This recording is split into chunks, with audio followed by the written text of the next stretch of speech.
I think a lot of people enjoy pointing out how bad people act, and it makes them feel good in comparison. You know, I am good because of how badly they acted. But what are some good qualities?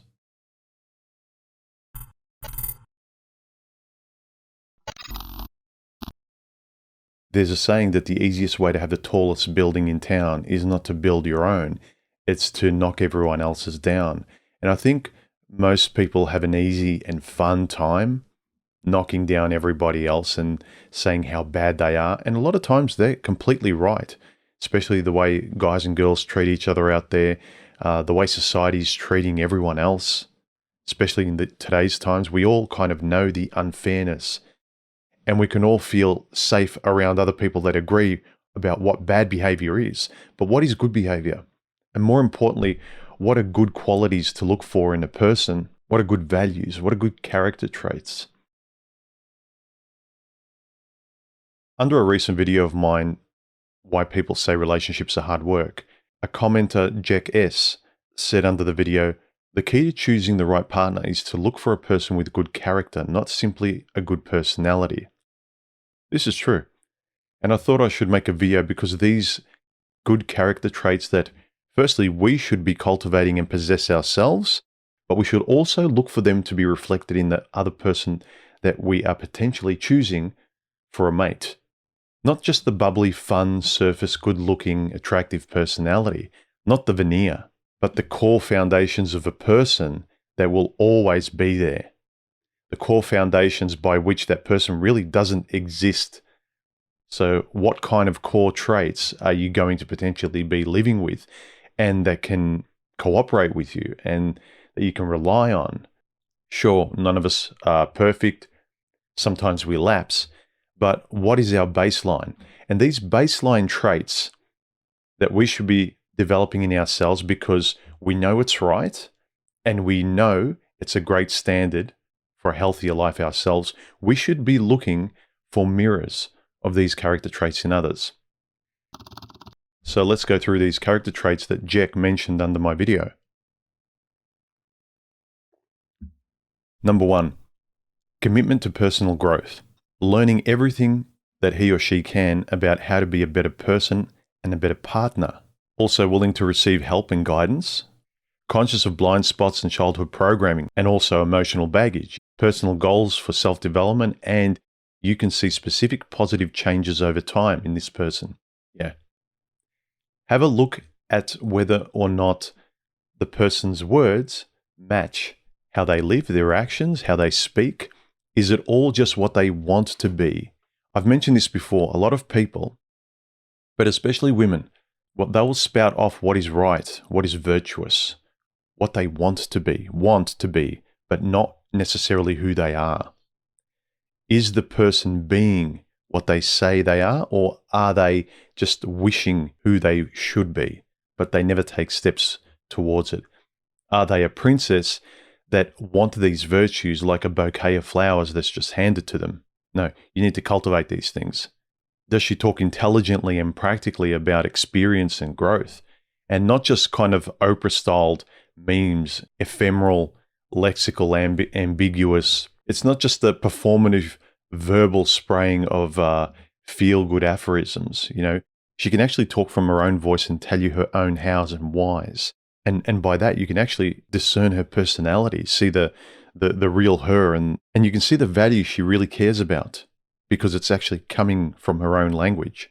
And this is a good sign of a person talking about sort of that depth of growth, but also make sure it's not a damaged, nervous personality that's broken, that you're going to have to live with this person that is scared of all this growth. They can see it and they've taken the step to acknowledge it, but they cannot move past the damage point. That's also not a good person to be with, because you actually think they're going to move forward after having acknowledged all this stuff, but they don't. So just be careful of that.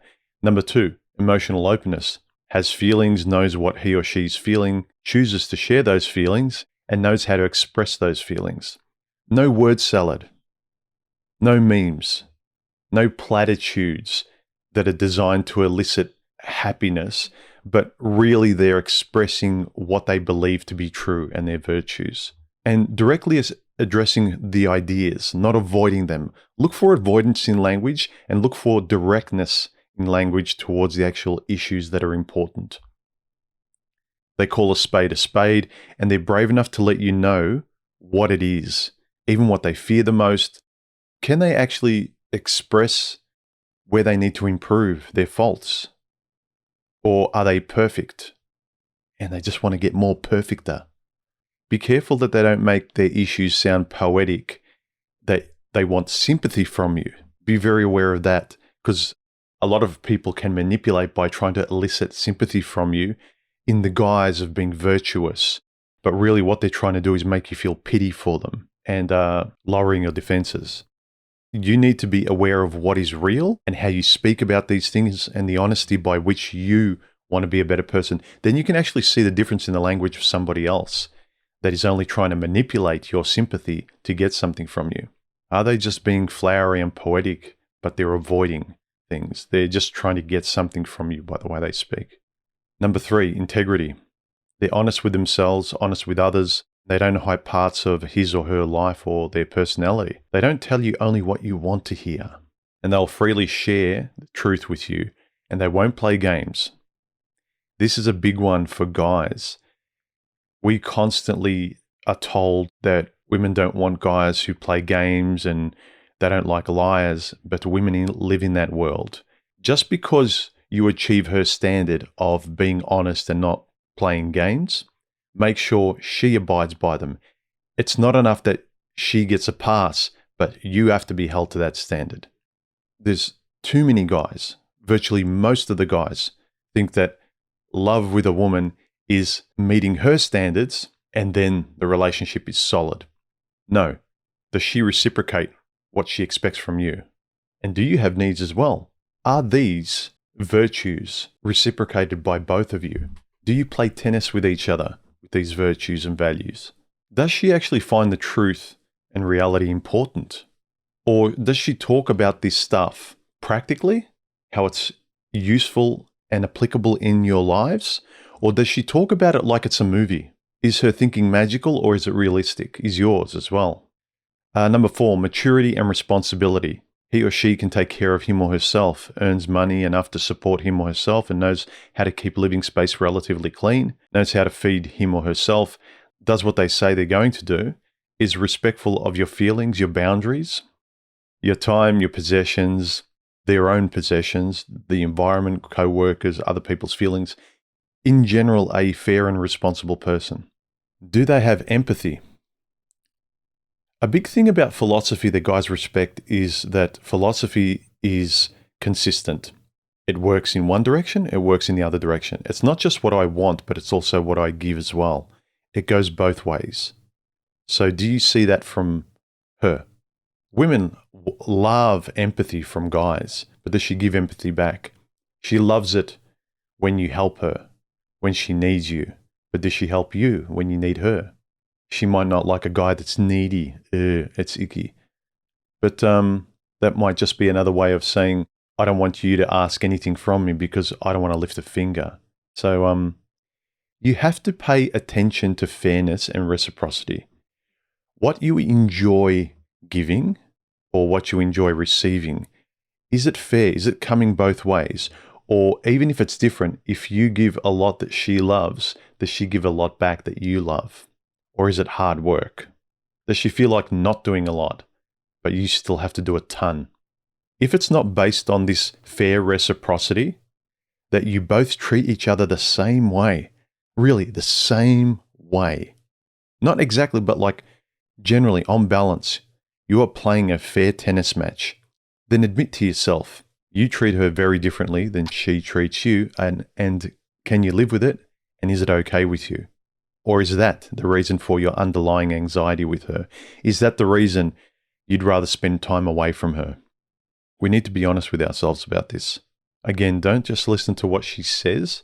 You will know it's true only if she applies it ethically in her life. If she doesn't apply it in her life, if she doesn't voice it and practice it and show it to you, if she only says it, then it's just words.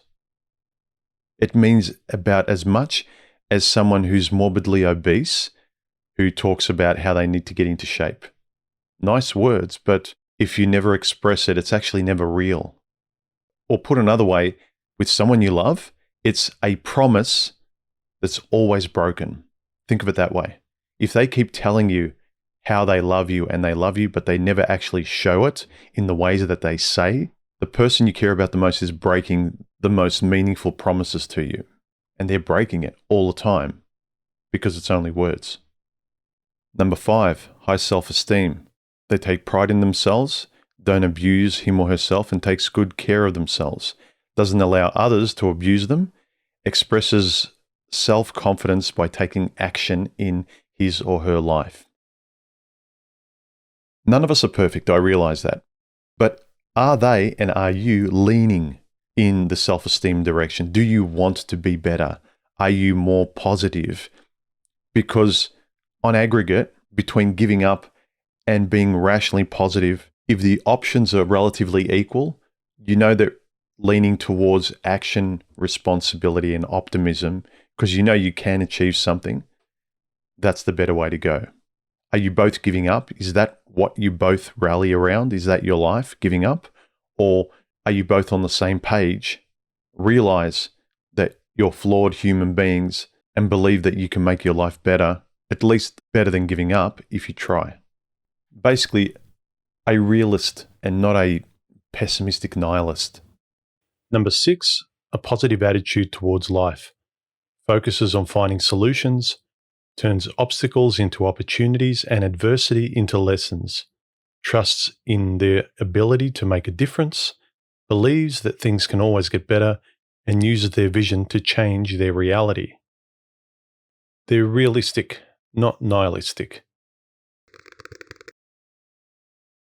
So thanks, Jack, for the comment. Leave your own comments underneath, guys. I'd add a few of my own.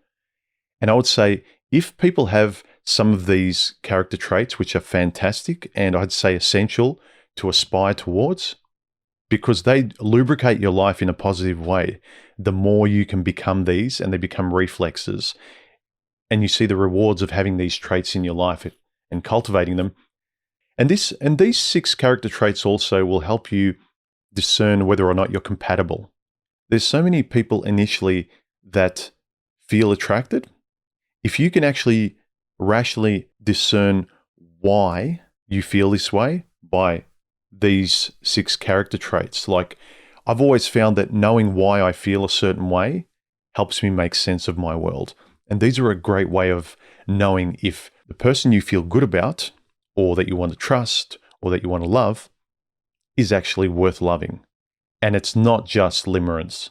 It's not just they're hot and I'm trying to make excuses. It's not just I'm Oprah-style word salading all this stuff because I want to be around this hot mess just a while longer. These are real core values that we should have, and great ways that when we can actually see them, speak them, know them, and be them, we can actually know when they're not there, when a person's in front of you that possesses none of them, or possesses the antithesis of all these really essential character traits between people and individually. I would also add, are these character traits in you or someone you potentially want to love, are they consistent? Do these things consistently come out of them all the time, habitually? Do they take things for granted? Do they appreciate the moment? Are they here with you as they're living these character traits and they're being a great person? Are they actually aware of it? Can they speak about it? Are they aware of themselves? Are they kind to people and others in general? Are they not rude? Not without reason, self-defense, I get it. But generally, do they have a kind disposition? They're not just kind to you because they might be trying to impress you, but you notice that they're just generally kind to everybody else. That's a really good way of knowing that they do like me, they treat me kind. Of course, we all put on our best version of ourselves for people we care about or something we like. But do you notice that they do it with everyone and everything? Then you know it's genuine, and the degree to which they like you is just part of their nature, but they really appreciate you, and it's coming from a natural place that's within their disposition. Do they feel guilty? This is a big one, especially from women. Women seldom, if ever, feel guilt. They can feel shame, because what that suggests is, do they have the ability to feel empathy or sympathy for you if it's needed, when you need their support, when you're going through hard times? Does she want to embrace you, or does she find your pain unattractive? Does she have the ability to feel empathy or sympathy? Does she have the ability to feel guilty when it's rational to do so? Not self-deprecating for no reason, not like low self-esteem. Do they compliment people when it's deserved and not just to get something? Do they have manners in general? Are you proud to be around them in public because of how they act? Or are you with someone who's proud to be a bitch? What's her relationship like with her parents? That's a big one. How does she see her father? How does she see her mother? What's her relationship like with her siblings? So basically, these character traits like fairness and integrity and honesty, those are the number one things for me. Fairness. Just look at if this person's kind and fair and has integrity. Do they have those things like forgiveness and optimism? Are they reliable? Are they conscientious? Are they considerate? I mean, you can write all these things down. Here's a test. If you're with someone, can you honestly attribute any of these characteristics to the partner you're with? Or are they missing a lot of them, if not most of them? So I think these are important things to cultivate within ourselves, and also to make sure that the person you're going to have a relationship with leans heavily in the direction of all of these character traits. Let me know your comments below this video and any character traits you feel would be good additions to this. And please subscribe and hit the bell. It helps YouTube know you want to see my videos again. If you appreciate these videos, consider donating, and I'll see you in the next video. And keep these really good comments coming, guys, and sharing them around with each other. I'll talk to you soon. Bye. Testing.